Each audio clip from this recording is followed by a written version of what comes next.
Ladies and gentlemen, you're listening to the Mackay T Podcast. Here are your hosts, Ryan Mackay and T Davis. Yeah, they can. Just like the DUI, if you fail to blow, they don't say, oh, well, they didn't blow. They take you directly to jail. Say DUI refusal. Right. Yes, indeed. You ready to go? No. Rock and roll. Yeah. This is the Mackay T Show. This is the Mackay T Show. We talk movies and TV shows, sports and world news, coasting like on a world cruise. Hosted by Brian Mackay and T Davis. Yeah. You can't tame us. We're going to the top, we're becoming famous. What time is it? It's time for the Mackay T Show. What time is it? I said it's time for the Mackay T Show. Welcome back to the Mackay T Show podcast. Let's jump right into college football. Your Florida Gators. They did well for TV this past weekend and made it all very, very exciting and a great finish up in Tennessee. Well, let me just say, we don't need to have excitement. I just needed just a win. I left too early because when we scored, I was like, the way we've been playing, it's gonna we ain't gonna be able to get down the field that fast and score. Then I get a text message. Touchdown Gators. I was like, oh my God. I missed it. And then I was so elated that we kept one of our 3 SEC winning streaks going. Yeah, y'all beat them 11 times in a row now? 11, Kentucky 29, and Arkansas 9. Yeah, I don't even remember the last time we played Arkansas, but yeah, we got 3 of the top 5 longest winning streaks in the SEC. Yeah, that's Go Gators. I had switched to another game, and I got your text about it's great to be a Florida Gator. I said, they done come back and won. Oh, this game is great to be a Florida Gator. Okay, I'm back. Let's see, on the other side of that coin, Ole Miss hosted Vandy this past weekend. And we was discussing it before we came in just now, but Ole Miss didn't, they didn't put up the 70 that they put up in weeks 1 or 2. They didn't play with what seemed like, as much passion as they did against Alabama. I don't know if that had a lot to do with what Ole Miss wasn't doing or just Vandy, having a great game plan. And I mean, for a while, I was really thinking that Vanderbilt had a chance. I think they was drinking their own juice. Somebody had told them how great they are, and they was believing it.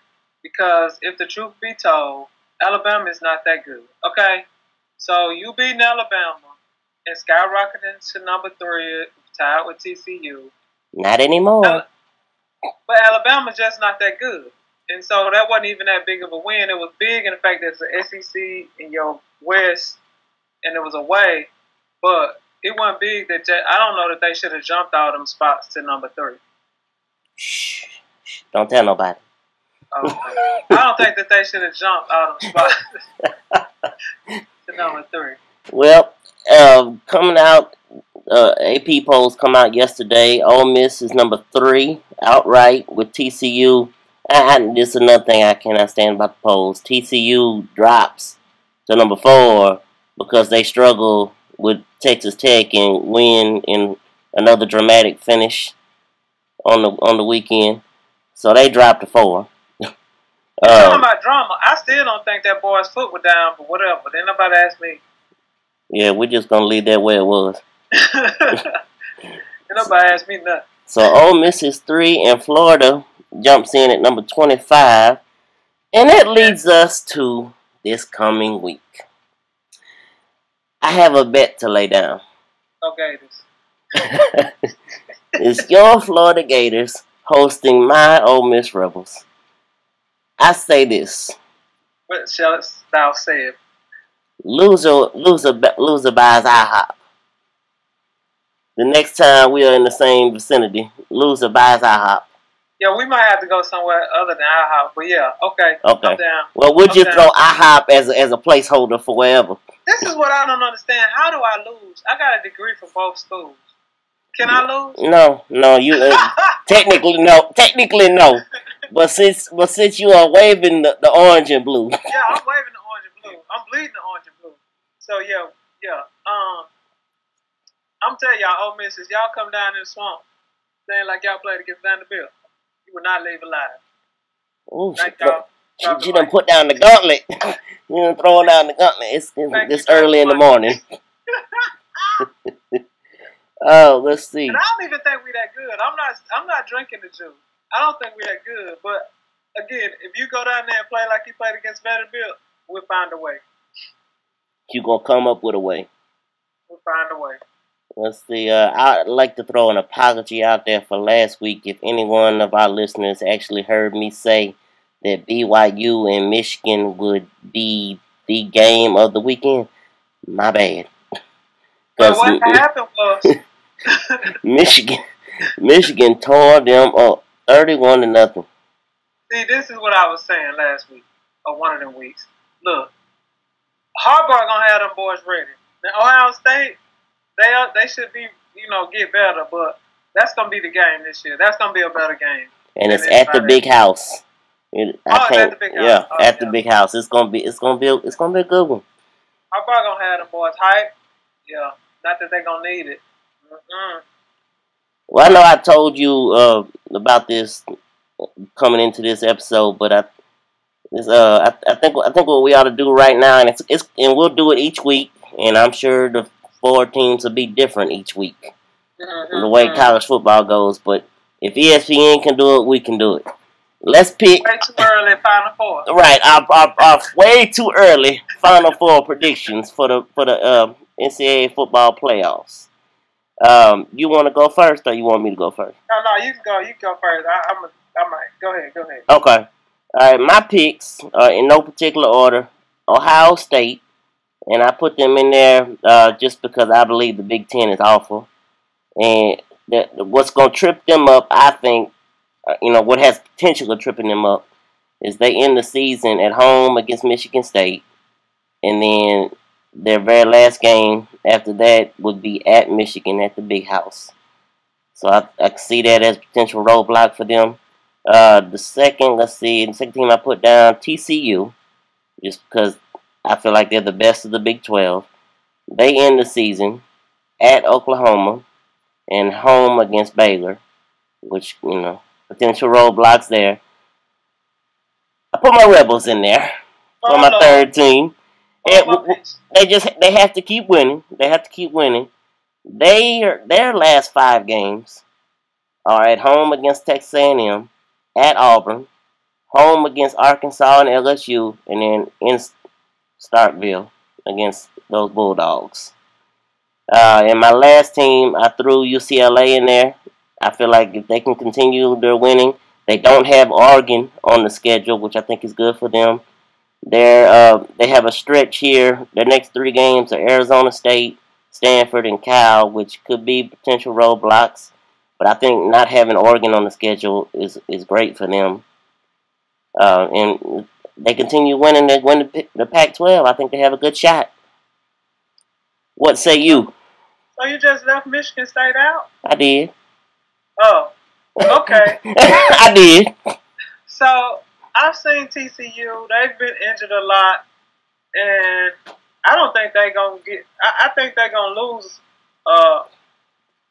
Again, not again. They're gonna lose, and they probably be the Baylor game. But West Virginia, somebody gonna sneak up and get them. And I saw Iowa State. They're not bad. So the way they playing, unless they obviously they can, teams tend to get better at the end of the year. They're gonna run out. I'm going with Ohio State just because they don't have anybody tough with Michigan State. I don't think they'll lose both of them. I think they're going to lose one of them, but I think the 4 teams, I think everybody's going to have a 1 loss that's in that. UCLA, I like them. They don't. They got a good offensive line. They got a couple of tough games. You know, they got Stanford on the and USC at the end of the year. But again, this is the way too early Right. picks. I mean, Fournette is killing. And did you see him throw that boy from Auburn off of him like he was a rag doll? Look here, if they quarterback can do anything, they could sneak up. And again, I'm betting that all the 4 teams that make it this year gonna have a loss. I don't think anybody's gonna go undefeated. Right. I mean, anybody that matters. It might be some little school that, you know, Northwestern or something, they go undefeated, and I don't know that they'll get in the top 4. So I got LSU, UCLA, Michigan State. I want to go with Ole Miss, but I've seen them crumble at the end of the year. And like you said, they got LSU, even though it's at home. Fournette is a beast. I already done told you they mess around and playing around and gonna go to Gainesville and lose. 2 losses gonna get them out. So Baylor, I'm gonna go with Baylor for now. Okay. Ohio State, UCLA, Michigan State, and Baylor. Yeah. I just didn't even put no SEC team. I put LSU, but I'm not really sure about that. They got a tough road ahead of them. They got to come to well, they don't have to come to games, but they got Florida, Alabama, and Ole Miss left. So, yeah. Bama might not make it out this season. They're gonna lose good 3 games. Yeah.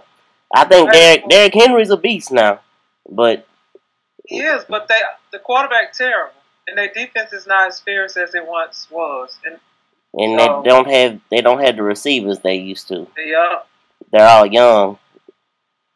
But I think that's gonna bring us to our first break. On the other side, we'll get into week 3 of the NFL.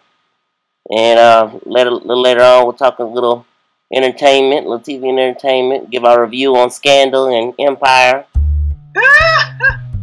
So, that'll be on the other side. This is the Mac and T Show. Thank you for listening.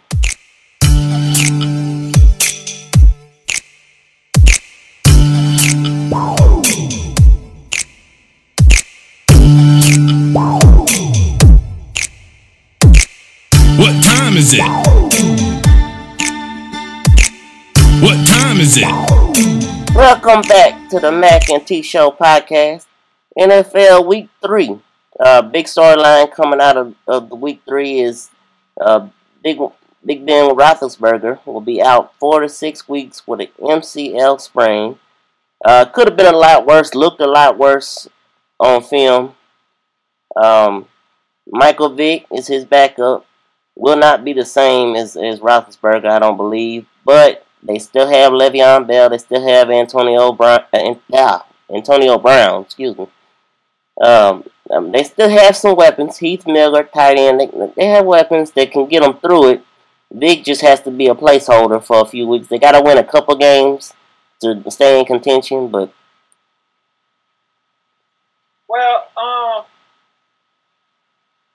don't they have to? They have to. If you win your division in the NFL, you go right to playoffs. Right. No. Okay, so they can still win their division. New England. Their next games. It's Baltimore, San Diego, and Arizona. Okay, Arizona's gonna be tough. Baltimore 0-3. Baltimore Chargers are terrible.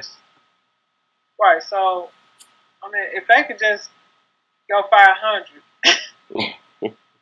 I'm just saying, if they can just go 500, I don't know that I believe in Cincinnati that much. No, they're playing well to start the season. This is the yearly save Marvin Lewis's job streak that they're on right now. I've never seen a coach that has never really won anything, never even been to the Super Bowl, but can continue to save his job with a year like this. He's probably a real nice guy. So right. He keeps his nose clean. And you don't really hear a lot about his players getting in trouble and anything. So, I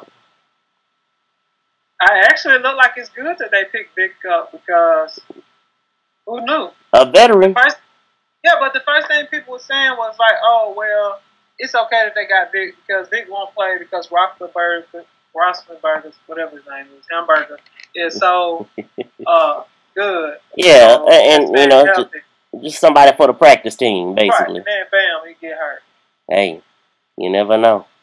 This must be the year of the injury because every time I look up, I know players get hurt all the time, but you don't normally see this many big name players hurt this early. Let's see. They dropping like flies. Moving on to the New England Patriots, who are on fire. I agree. Honestly, I understand it was the Jacksonville Jaguars they were playing yesterday, but just the way they started the season, and I said this way back. I said Brady was gonna come out with all kind of vengeance. And he joined yesterday. With his first touchdown pass, he joined Peyton Manning, Brett Favre, and Dan Marino in the 400 touchdown club. Rob Gronkowski at tight end. He's a nightmare for defenses to cover. There's no linebacker that's quick enough to stay with him. There's no cornerbacks that are big enough to cover him. And I say that, and they only threw to him a couple of times yesterday, and once again, I'm not saying this because he's on my fantasy team at all, but I needed some touchdowns, and Brady threw 2 touchdowns to some wide receiver I've never even heard of. This is what Tom Brady and the Patriots do. They make names out of people that you don't even know. Well, it's the system, right? But I mean, that boy gonna get hurt. Don't he get hurt every year? Like Gronkowski, was his shoulder or something last year, or was that? Yeah, it seems like it's an injury that gets him out every once in a while, every couple games. For a place to happen. So no. Dallas, they got Dallas coming up. They probably beat them. Indy, just when you thought they was terrible, they what's his name? Those 3 touchdowns or something. Yeah, I text you what I wanted to talk about today when it came to NFL. And first thing I had on the list was the Colts suck. And then after that, Andrew Luck throws a touchdown to Philip Dorsett. Next possession throws a touchdown to Dante Moncrief. Next possession after that, Frank Gore runs it in for a touchdown. And I said, it's like I spoke that into existence. And I tried. I said, boy, the 49ers stink. I tried. I texted that to I should have texted you, but I texted somebody else, 49ers suck. And I hoping that it would go the other way. Oh, that won't go help. No. The Kaepernick with the 4 interceptions, it looked like he was playing for the Cardinals. They are who we thought they were. Yes. We told y'all they was going to be off a long time ago. First of all, the defense all of the people quit.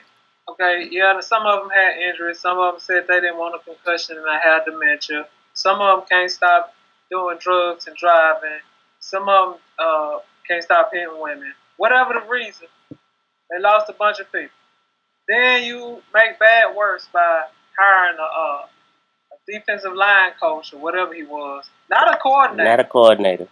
Well, not a coordinator. Not a coordinator. Coach. Not a coordinator. But we are talking about a coordinator, not a line. And so anybody that knows sports will know why I just did that. But anyhow, right. not a line, but not a coordinator, but a line coach. So he goes from being a defensive position coach to the head coach. We all saw this coming. And once again, I'm not being selfish, fantasy-wise, yes, but when it was out of hand, they should have just handed the ball to Carlos Hyde, and they did not. It's so unbecoming. Stop. And then the TV panned over one time to the bench, and it was Vernon Davis, Anquan Bolden, and Torrey Smith, the 3 top receivers allegedly.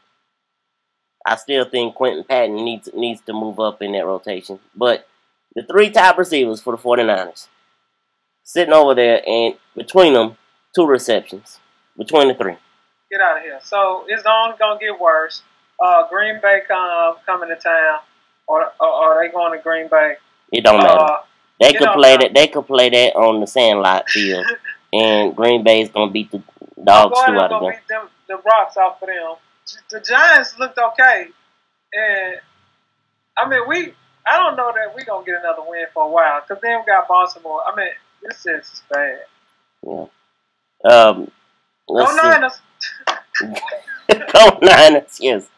Broncos played last night, Sunday Night Football against the Chiefs.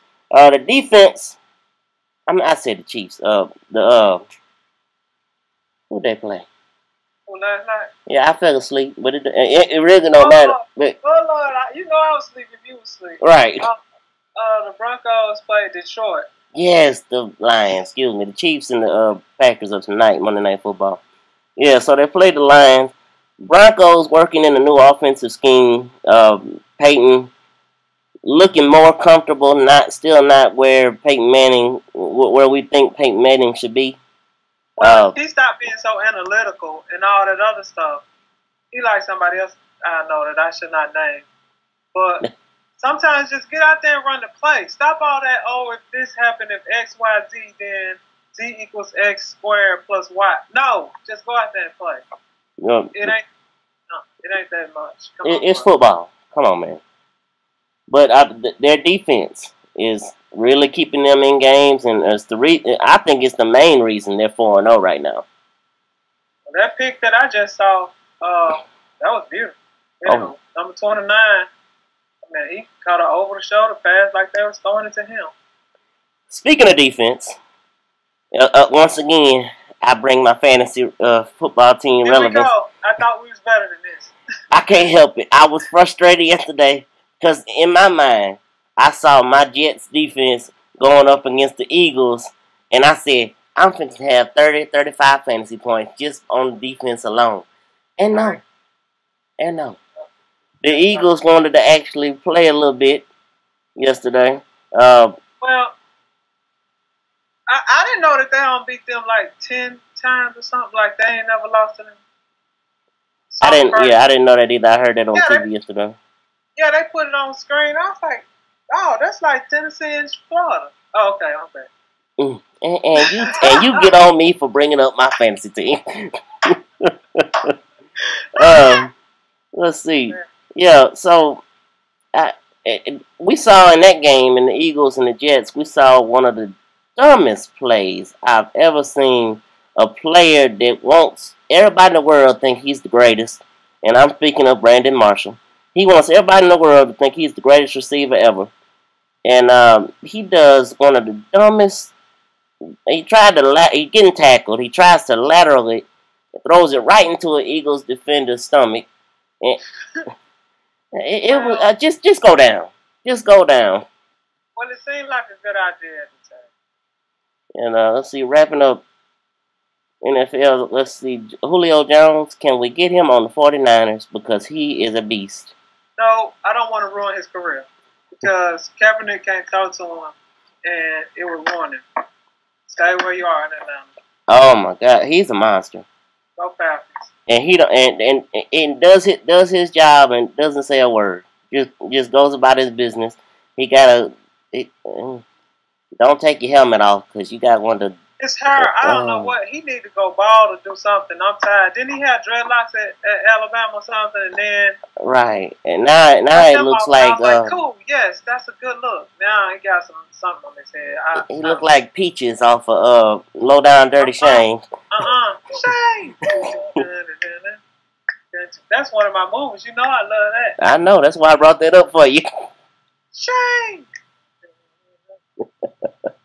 Let's see. I think that's going to bring us to our next break. On the other side, we'll discuss Scandals, Season 5, Episode 1, and Empire, Season 2, Episode 1. I do what I want to say what I want with no apology. Yes, indeed. Well, we'll talk about all that on the other side. This is the Mac and T Show. Thank you for listening.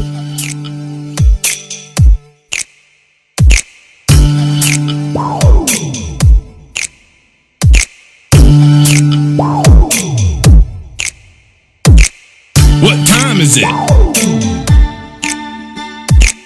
What time is it? Welcome back to the Mac and T Show. Empire Season 2, Episode 1 was this past Wednesday. I know we previewed it really well and kind of gave our thoughts on what might happen going into Season 2. Here's actually what did happen. Lucius is in prison, obviously. They, I call them the takeover crew. There's Cookie, Anika, Cookie, Anika, Hakeem, and Andre. So if you hear me say takeover crew, that's what I'm speaking of. They hold a free Lucius rally where they had a bunch of artists come in. Jamal sang. As it appeared on screen, the Free Lucius rally was all about getting Lucius out of jail and justice, but what it really was for the takeover crew was a chance to impress a rich investor. It was Marissa Tomei's character, and let's see, who was going to invest $250 million into their takeover of the company. Okay. Shh.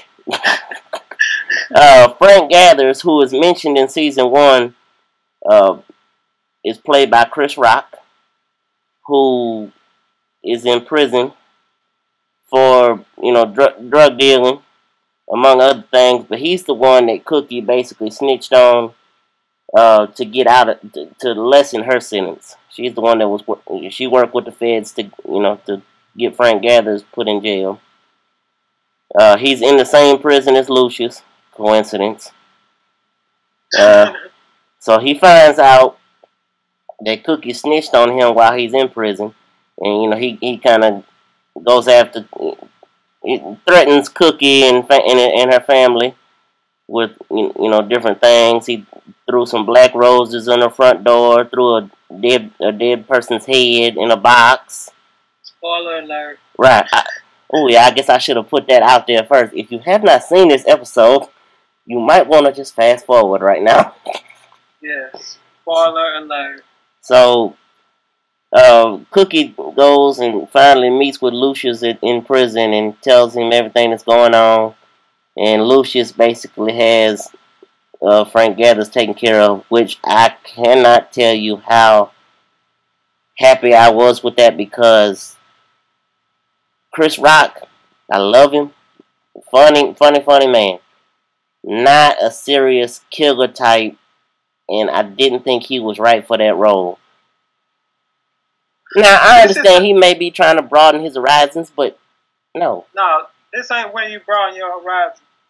This is why I don't want them to just start being all about who the next big star gonna be on. Like, yeah, that'll be like having Loretta Devine come on and being, well, she could probably be Cookie, but after seeing her in the Carmichael show, yes, I think she probably be Cookie Mom. She could probably be a little bit better. But having Loretta Devine being gangster or something, that ain't going over. So just tell us a story. I'm tired of the foolishness. Just tell us a story. Continuing on with the spoilers. So Lucius asked Jamal to find out who Marissa Tomei's character was. He saw her at the Free Lucius rally. He was watching it from prison on TV. Asked Jamal to find out who that was, and he flips it on the takeover crew. As we find out later in the episode, he meets with Marissa Tomei, and he winds up teaming with her, and takeover crew loses all that money that they were fixing to have invested for them. So Jamal, I believe, is becoming Lucius Part 2, Lucius 2.0, whatever you want to call him. He's very angry with Cookie. He thinks Cookie has a lot to do with he thinks Cookie has a lot to do with Lucius being in jail. Sees the takeover crew as a way to basically go against him when they really want him to be a part of it. But he's liking the power. He's liking having that, being in charge of empire, and he thinks that, you know, that basically going against him. Well, again, I just need him to tell us a story, stop being all about these stars, and we'll see if it gets better. Because a lot of people thought it was really jumpy and choppy because they were going all over the place once again, like he ended. Right, like he ended the season finale of season 1. So he's gonna have to clean it up, and just get us on back on the story like when we first met Cookie getting out of jail, and then we knew Cookie had a goal of doing whatever. Now we know that they trying to take over, but we jumping around too much. Just stick with something and give us a little side story here and there. But I need an overarching story. Right. Well, this week's episode is supposed to focus on Cookie and the takeover crew starting their own label. So, of course, there'll be some more guest stars. I don't know. I think they need to move on from the guest star. What I really liked about season 1 was that you have new stars being developed, like this Jamal, Andre, Hakeem. I mean, they're you know, young actors that are, you know, being announced, being shown to the world. And now like we say, you have the tendency to water it down when you're bringing in this big star, that big star. Ludacris gonna be on in a couple of episodes. I mean, you know. Don't nobody want to see all that. Again, this is not Saturday Night Live. Just tell us a good story. Tell us what Jamal is this boy, not Jamal. Which one is Malik, this youngest one? Hakeem. Tell us, what is Hakeem? Is he in high school? Is he in college? I need some more backdrop on him. I don't know where he is. I guess he's a teenager. We guess from her being in jail 17 years and him being a baby, he's 17 or 18. But are we saying that those people don't go to college? Well, we've seen Sean Diddy's son in college playing football, and we saw, I said Sean Diddy, we saw Snoop Dogg's son drop out. We don't know why, but he at least went. So rich people do go to college. Let's do something with him. Yeah, give us something on his backstory, and give us a backstory in general. They kind of went away from backstories in the first episode. Well, they need to do something because, yeah, we know that the oldest son went to college, and that's when he had his mental breakdown, but he got his MBA. Right. And we really don't know much about Jamal. What he got a degree in something? Besides him being gay, that's all we know. Right. You cannot keep hanging your hat on that. And everybody in the world ain't gay. No offense to homosexuals, lesbians, gays, bisexuals, transgender. But let's not make it like, and if they are, they not open about it. Like he trying to break, like that last character, the lady that's helping them. Right. She just so happened to be a lesbian. Right. Mm-hmm. Please don't make every character, like, we get the point that you're trying to bring LGBTQ to, you know, that lifestyle and how they just like regular people to our attention. But don't just start making everybody be a lesbian or gay. It's going to be a turnoff. I mean, I like the show. I'm fine with Jamal being gay, a man who has sex with men, whatever you want to title it. If you're going to have a lesbian on there, you already went that with Tiana's character and her girlfriend, and then you went away from that. And now you just, I mean, I could see if we started where we was in Jamal's world, he might have more gay and lesbian friends, but we in a bigger picture, that's not necessarily the case. Great. But storytelling, we need more story, and hopefully we get that in the coming episodes. Speaking of storytelling, can I say something? One more thing. Don't be emailing us and sending us no Twitter saying that we gay bashing or hating or homophobic, because I have transgender sibling, and I have associates and friends that are lesbian, gay, or whatever. I can care less who you sleeping with and any of that other stuff. But again, I don't want this story to go south because he started making it like everybody homosexual, which is not the case. Right, correct. All right. So, speaking of storytelling, Scandal, Season 5, Episode 1 this past week, starts off, well, the big story, Scandal's always got a story within a story, but the big boom story is basically a remake of Princess Diana's situation. Too much. Right. You got Princess Emily is killed in a car crash inside the United States after being chased by what we thought was paparazzi. The Queen of England hires Olivia to protect the princess's dignity, throughout this whole, investigation into what happened. Quinn and Olivia discovered that paparazzi was actually an assassin, and Princess Diana. See, there we go. Princess Emily was pregnant. They discovered that the paparazzi was an assassin, and Princess Emily was actually pregnant at the time of her death with the bodyguard's baby. And of course, this leads them to believe that the prince had something to do with the paparazzi, with the assassin and what happens with the car crash and all that. Turns out it was the queen who hired the assassin. Sorry. That's okay. The queen who hired the assassin to kill the princess. So they basically flipped it on them because Olivia goes to the queen to, tell them what they have found and what they feel like the prince is involved in it, blah, blah, blah. Queen basically lets her know then. And the queen's chilling because she thinks she got all this diplomatic immunity and then nothing gonna happen to her. Or she got that flipped on her because Olivia went straight to the prince. And they flipped it on the queen quick. It was just a bunch of flipping going on right there. Let's see. Outside of the story, the story within a story, you got Fitz filing for divorce from Mellie, who is now the senator of Virginia. Huck is going crazy with stress of his alter ego killing, basically at will. And he wants to be a part of his family, his wife and his son's life. And so he's going nuts with that, fighting that feeling.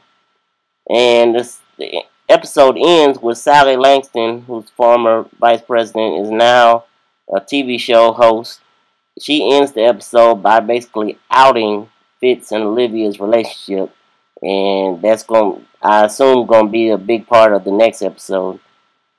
So it's now out in the open that they're, going at it like rabbits. So, I said it once, I said it again. I would get off this Scandal train if we go back to having to watch Fitz and Olivia like two teenagers.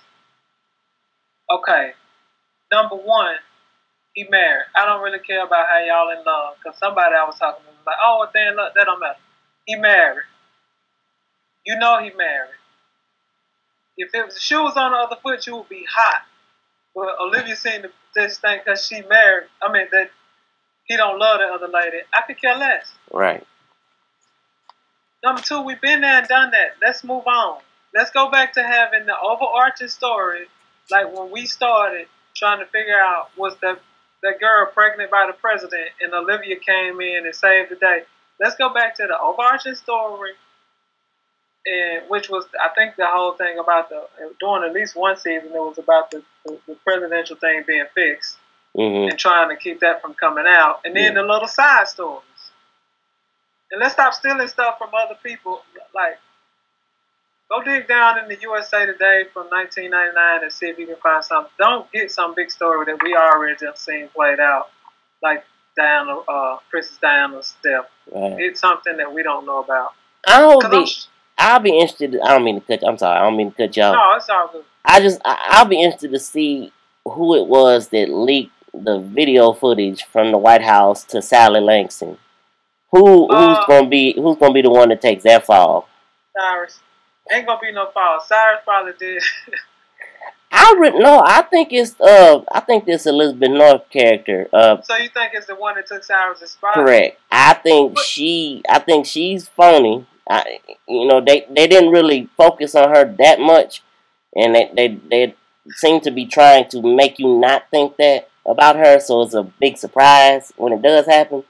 But what did she get to gain? What did she gain? She got the president on her side because she told the president about Millie's little incident. Mm-hmm. So she's not gonna fall into the president's spot. I mean, if anything, it's the vice president because we know they don't like each other.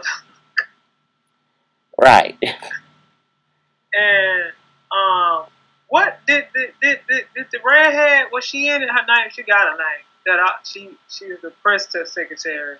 Yeah, I don't remember. I can't think of her name. Was she in it at all? She was, and the storyline with her is she's basically now that Cyrus is not there, she's not getting the information. Like, she basically looked like a fool at the podium with the press because she's telling them that the president is sick. He's not, because at one point he was saying he wasn't gonna go to mail his thing. Right, and Olivia talked him into it. Well, this girl doesn't know. She doesn't know that he's been talking to going, and she's at the press conference telling the press that the president is sick. He's got other obligations. He's not gonna be able to make.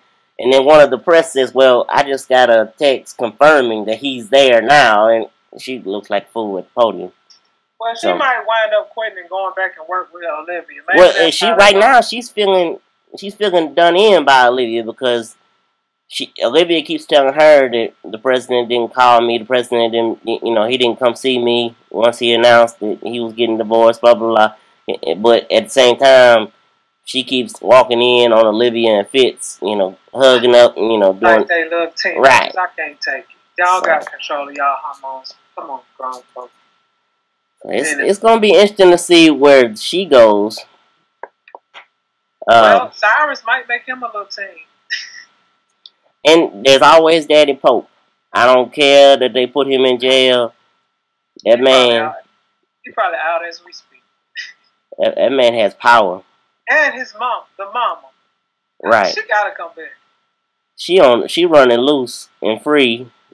Yeah, she gotta do something to show us why the daddy, because it ain't necessarily super clear. We know she was kind of bad about this whole plane blowing up, but we need to know some more of her background as to how treacherous she actually is. Right, because in the early flashbacks, the mama was, real, just the real nice mother, loved Olivia, blah, blah, blah. And the mama is a G. So she is as bad as the Pope, Daddy Pope. Mm-hmm. And we need to revisit, like, her, have her doing something. It all remains to be seen. Yeah. They better hurry up because, I'm telling you right now, I will get off the scandal train. I'm not trying to see them all acting like they ain't got no kind of self-control out in the White House with all them cameras everywhere. Come on, people. Well, I think that's going to wrap up our episode for this day. Okay. Yeah, howdy toddy. Okay.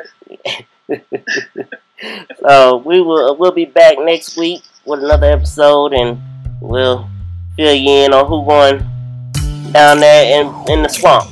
And we're going to talk about power because it's crazy. I'm finishing season 2 as we speak. Oh yeah, we'll throw a little power in there.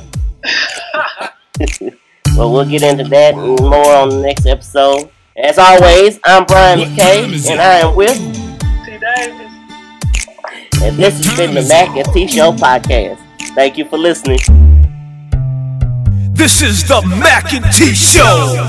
This is the Mackay T Show. We talk movies and TV shows, sports and world news, coasting like on a world cruise. Hosted by Brian Mackay and T Davis. Yeah. can't tame us. We going to the top, we're becoming famous. What time is it? It's time for the Mac and T Show. What time is it? I said it's time for the Mac and T Show.